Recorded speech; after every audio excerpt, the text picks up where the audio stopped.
Ukraine is nervously awaiting a historic decision from the EU on its bid to become a member state, with Volodymyr Zelensky fearing it could lead to an increase in Russian hostile activity this week.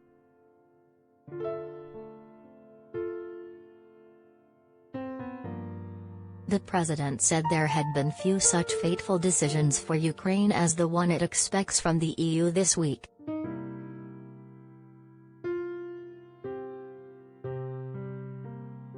Only a positive decision is in the interests of the whole of Europe, he said in his evening address Sunday.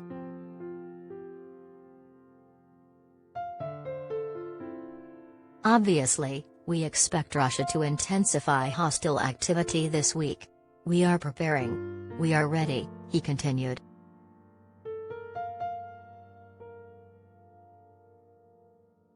Moscow's forces have been pummeling eastern Ukraine for weeks as they try to seize the Donbas region, after being repelled from other parts of the country following their February invasion.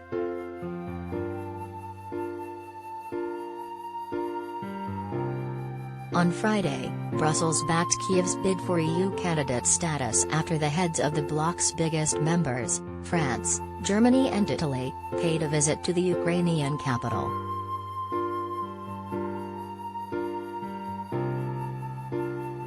Ukraine could join the list of countries vying for membership as early as this week, when member state leaders meet at a Brussels summit.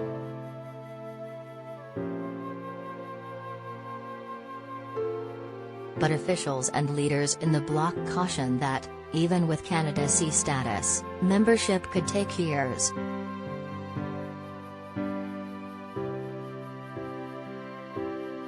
NATO's chief Jens Stoltenberg meanwhile warned that the war could grind on for years and urged Western countries to be ready to offer long-term military, political and economic aid.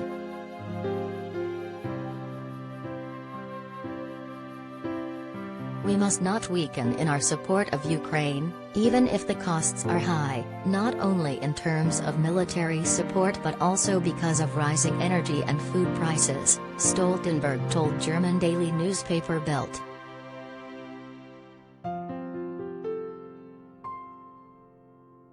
Ukraine has repeatedly urged Western countries to step up their deliveries of arms, despite warnings from nuclear-armed Russia that it could trigger wider conflict.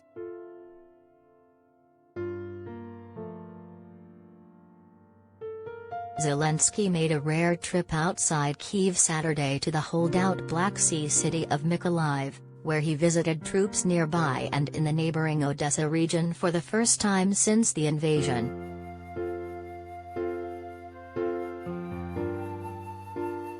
We will not give away the south to anyone, we will return everything that's ours and the sea will be Ukrainian and safe, he said in a video posted on Telegram as he made his way back to Kyiv.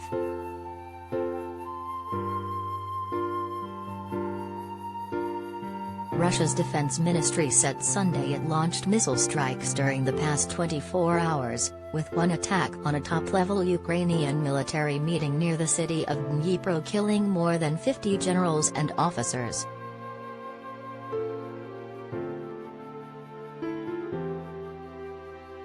It said it also targeted a building housing Western-provided weapons in Mykolaiv, destroying Ukrainian artillery and armored vehicles.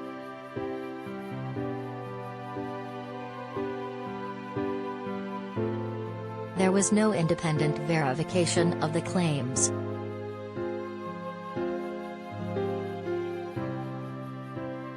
Mykolaiv is a key target for Russia as it lies on the route to the strategic port of Odessa.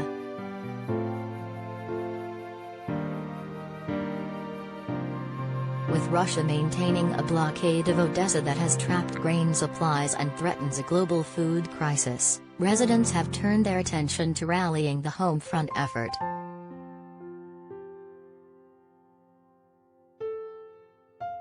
Every day, including the weekend, I come to make camouflage netting for the army, said Natalia Pinchenkova, 49, standing by a large Union flag, a show of thanks to Britain for its support for Ukraine.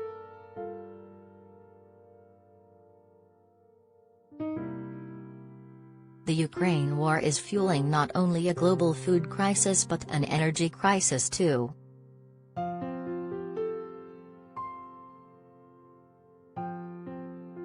Hit by punishing sanctions, which has in turn sent energy prices soaring.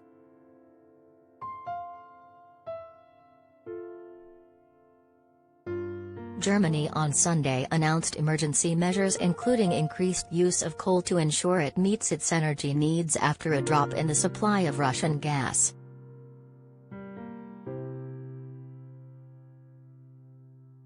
Austria announced it will reopen a mothballed coal power station to combat shortages, and Italian company Eni joined a huge Qatari project to expand production from the world's biggest natural gas field.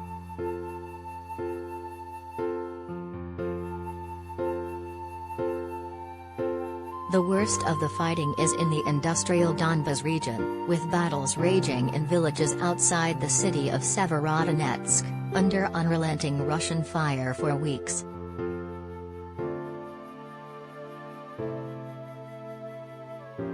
Regional Governor Sergei Gaidai said the Russians had targeted the settlement of Tushkivka, south of Severodonetsk.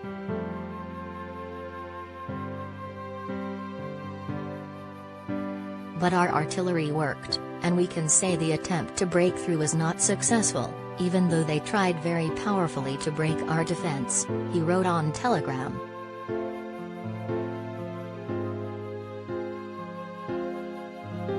Lysychansk, across a river from Severodonetsk, is also under heavy bombardment, with some residents sheltering in basements in dire conditions, with limited supplies of food and water.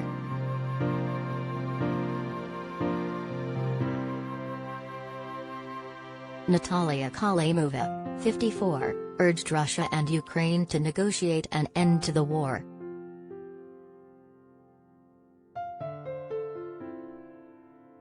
Every war in any country ends, but the sooner, the better, she told AFP. So many civilians are killed.